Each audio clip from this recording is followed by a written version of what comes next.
কিছু মানুষদের কমপ্লেন থাকে কি আমরা খুব অল্পতেই ক্লান্ত হয়ে যাচ্ছি, কাজ করার এনার্জি পাচ্ছি না।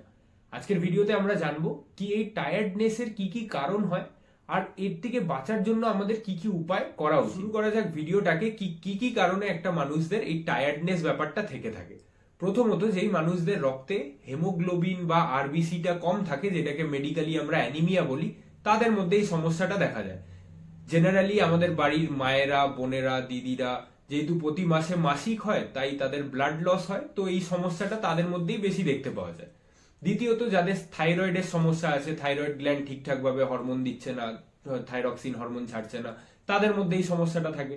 তৃতীয়ত, যেই মানুষদের খিদে কম পায়, বারবার করে সাপোজ সে চা খায়, বারবার করে সিগারেট খায়, তো সেই কারণে আমাদের খিদেটা কমে, তো সেই অ্যাকর্ডিং সেই মানুষটা খাওয়া দাওয়া করে না, তো তার জন্য ক্লান্তি হতে পারে। সেই মানুষটা ঠিকঠাক ভাবে জল খাচ্ছে না, দিনে 2.5 থেকে 3 লিটার জল খাচ্ছে না, তাদের মধ্যে দেখতে পাওয়া যেতে পারে। ঠিকঠাক রাতে ঘুম হচ্ছে না, এই সমস্যাটা থাকে। ডিপ্রেশনের সমস্যা হয়েছে, বাড়িতে সাপোজ বহুত ঝামেলা হচ্ছে বা ফাইন্যান্সিয়ালি খুব স্ট্রেসে আছে, সংসারে বহুত জোর অশান্তি চলছে, সেই কারণে ডিপ্রেশনে আছে, সেই কারণে হতে পারে। কমে গেছে, সোডিয়াম, পটাশিয়াম, ক্যালসিয়াম, ইলেকট্রোলাইট যা যা আছে সেইগুলো কম হয়েছে, সেই কারণে ক্লান্তি হতে পারে। বা সেই মানুষটা ওভার ওয়ার্ক করছে, খুব বেশি কাজ করে ফেলছে, সেই কারণে 2-3 দিন আবার টায়ার্ড হয়ে যাচ্ছে, সমস্যা আছে। ঠিকঠাক ব্লাড সুগার লেভেলটা মেনটেন হচ্ছে না, সেই কারণে ক্লান্তি আসছে। খাবার দাবার যেটা খাচ্ছে সেটার কোয়ালিটিটা ভালো না, ভিটামিন, নিউট্রিশন, মিনারেল যা যা থাকে সেইগুলোর পরিমাণটা কম রয়েছে, তাদের মধ্যে দেখতে পাওয়া যায়।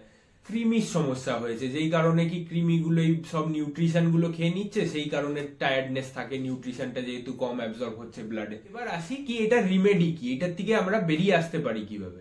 আমাদের ঠিকঠাক স্লিপিং হ্যাবিট, ঠিকঠাক ফুড হ্যাবিট, ঠিক টাইমে আমরা ঘুমাবো, ঠিক টাইমে খাবো, ঠিক টাইমে নিজের কাজটা শেষ করব, এই হ্যাবিট গুলো আমাদের থাকা খুব দরকার। এতে আমাদের ব্রেনের স্ট্রেস লেভেল কমে, রাতে ঘুমটা ভালো হয়।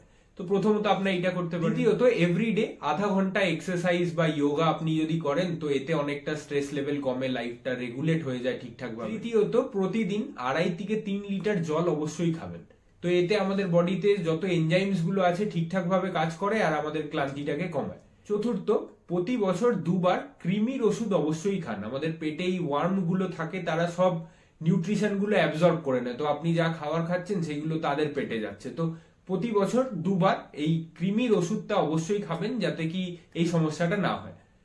5, আপনারা কিছু টেস্ট করতে পারেন। আপনারা নিয়ারেস্ট ডায়াগনস্টিক সেন্টারে গিয়ে রক্ত দেবেন আর বলবেন তাদেরকে আপনার হেমোগ্লোবিন লেভেল, আপনার রেড ব্লাড সেল কাউন্ট, আপনার thyroid T3, T4, TSH hormone, আপনার blood sugar, fasting blood glucose, post prandial blood glucose, blood sodium, potassium, calcium লেভেলটা যেন টেস্ট করে নেন। প্রতি বছর একবার এই টেস্টগুলো অবশ্যই করবেন, যাদের কি ক্লান্তির সমস্যাটা হচ্ছে।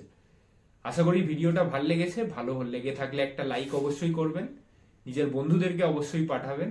পরবর্তী ভিডিও কোন টপিকে হওয়া উচিত নিচে কমেন্ট করে অবশ্যই জানাবেন।